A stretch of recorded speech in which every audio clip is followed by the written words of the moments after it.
Hey guys, how's everyone doing? Welcome back to Harry's Highlights. On this video, we're going to talk about the book The 21 Irrefutable Laws of Leadership by John C. Maxwell. Now we want to break them down into individual laws, and each video is going to focus on each law as it is. So this one is Law 9, the Law of Magnetism. So the Law of Magnetism is about understanding that who you attract is all to do with who you are. See, a lot of people like to think that they go out and they find the people that they want to attract based on what they want. And the truth is, who you attract is not determined by what you want, it's determined by who you are. So the good thing is, as soon as you recognize it, you can then understand more about what areas you need to change or work on, and why there is certain people in your group that are there because of basically who you are. So, for example, if you're more positive, you're going to attract more positive people. If you're more negative, you're going to attract more negative people. It's not about if you're a negative person, you're like, well, I really need positive people in my group. I need a good, culture of like-minded, not like-minded, but a group of optimistic go-getters out there. Unfortunately, it's unlikely people are going to be drawn to that. Based on the law of magnetism, they're attracted to like attracts like. What you're similar to them and what they find similar to you, that's what will draw them in. So, obviously effective leaders are always on the lookout for good people. Leaders help to basically shape the culture of their organization or their group or their team. So you're looking for the best, the ones that are going to make that happen. But it's based on who they are, not what they do. See, a good leader, it's not what you do as a leader, it's the culture's formed around who you are.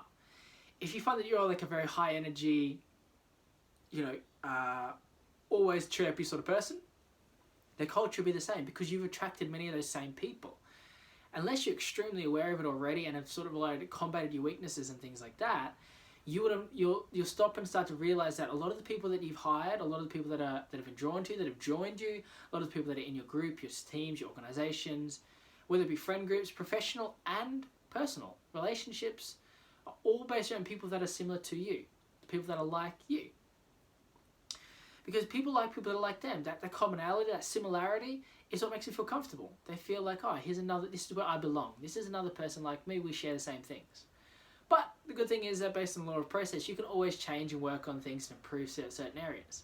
So what you are today doesn't mean that that's what you'll be tomorrow. So, and I'm sure a lot of people say that, I can think of plenty of people in my group or my team, my company, my personal relationships, or even my professional relationships, that these people that are there that are very different to me. So I agree. There's definitely plenty of people that are different to you, like we're all individuals, but the people who are drawn to you, they probably have more similarities than differences. And that's all to do with the understanding of that when people aren't necessarily aware of it, either the leader or the person wanting to follow the person, they just feel drawn to you and they don't really understand why or know why. They just go, I don't know, I just like the person. Can't put my finger on what it is. And it's normally because of similarities. It's normally because of you have what they like, or you might even have similarities, or you might have attributes that they want to have. So that might be the second reason why they're drawn to you. But there's lots of other things, like when you look at different companies, when you look at different organizations, teams, there's lots of things that are very similar. For example, generation. So age attracts age. If you look at some of the things like companies across the past few decades, newer companies that started with younger people in their 20s, early 30s, a lot of those people hired other people in their 20s and 30s. Not often did they automatically or initially hire people that were in 40s, 50s, and 60s. It's a like attracts like sort of thing. It's like people that were in their older ages struggled to feel comfortable to apply there, and the people that were hiring didn't necessarily feel comfortable to hire people that were older than them. Not always consciously, just I don't know, it just didn't feel like it was a good fit. That sort of thinking. See, other things there is like attitude. If you have a positive attitude, as I was saying before, you're more likely to attract people with a positive attitude as well. If you're negative, you're more likely to attract other people that are negative as well. Misery loves company, right? So understanding though that sometimes if you're positive, you might attract the negative people because they're consciously wanting to be more positive. They're consciously aware of understanding that this is who I am, but this is what I want to be. I need to start emulating or following and developing like people that are like that. So that's how you might have people with sort of like that are negative being attracted to a positive person. The other one is background. It's incredibly interesting to see how many people attract other people of a similar background.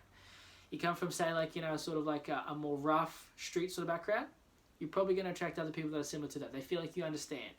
People from a wealthy aristocratic background also going to attract other people with a similar background. You know, and then there is sort of anomalies. There's definitely anomalies in the world, as with anything, that have, like, you know, a very distinct background and have attracted people of a very polar opposite background. But it's just to do with more of their leadership or more of to do with their ability to influence. But generally speaking, when people aren't aware of it, you'll see that regardless of age, colour, race, other things like that, the one thing that'll almost always be very similar between people will be their background. You know, like, oh, you know, you grew up in that sort of area too, me too. You know, oh, you grew up in that sort of family, me too. And it's sort of this natural bond develops. The other one there is values. The values you have will attract other people that have similar values. Good example there is like some of the, like, you know, more influential leaders, for example, like Hitler. You know, very, very influential, very, very powerful. Great leader. Very, like, his values were rotten to the core. And he attracted other people, other leaders that had those similar values. And that's how they was able to, you know, perform horrendous things. But the understanding of it was that he attracted others. Then you see other leaders like Gandhi. Great example. You know, all of his values were always very pure, very positive, very nurturing. And he attracted other leaders that spread that same message because they shared that same value.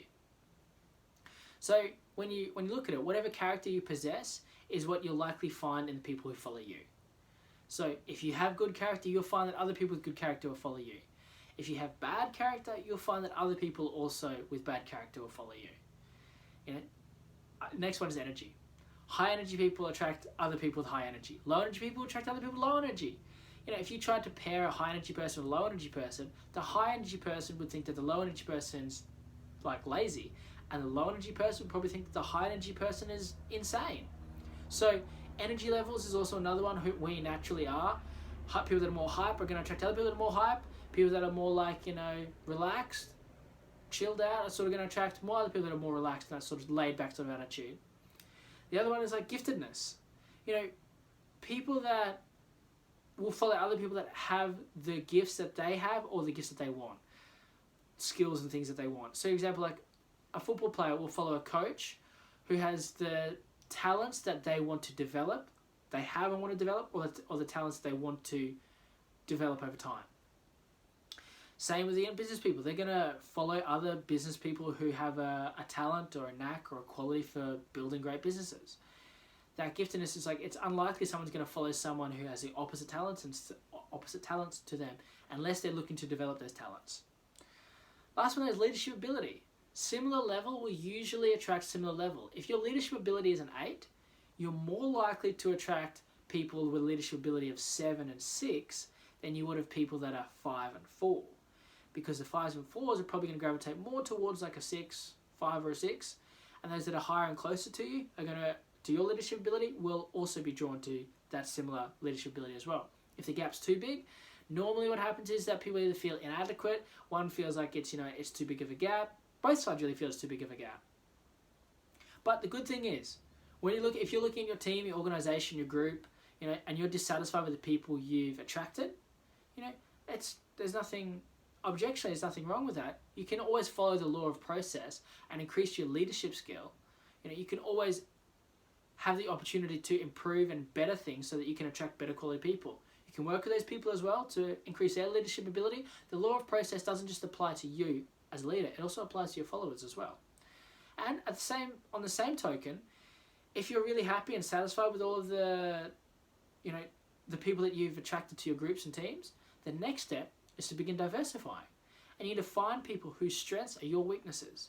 You need to find people that are like, if you have a whole team of all these people that are really, really good at this, and there's very few that are very good at this or even possess these qualities, you need to add those people to your group. Like, naturally you'll attract people that are like you, but that doesn't mean as a leader you can't seek out and recruit other people to join your group, your team, your organization that have the qualities that you don't have.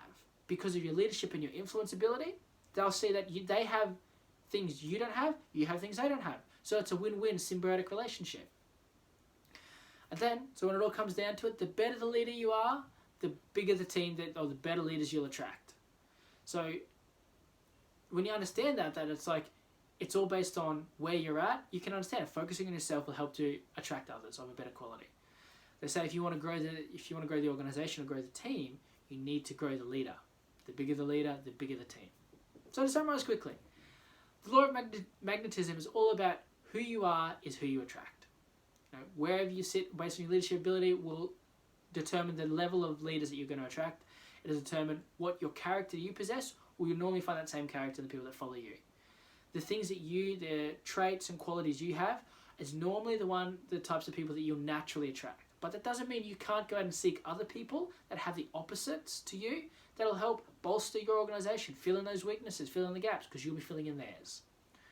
Now, if you can follow and understand all this you'll have a better understanding, you'll have a true understanding of the law of magnetism.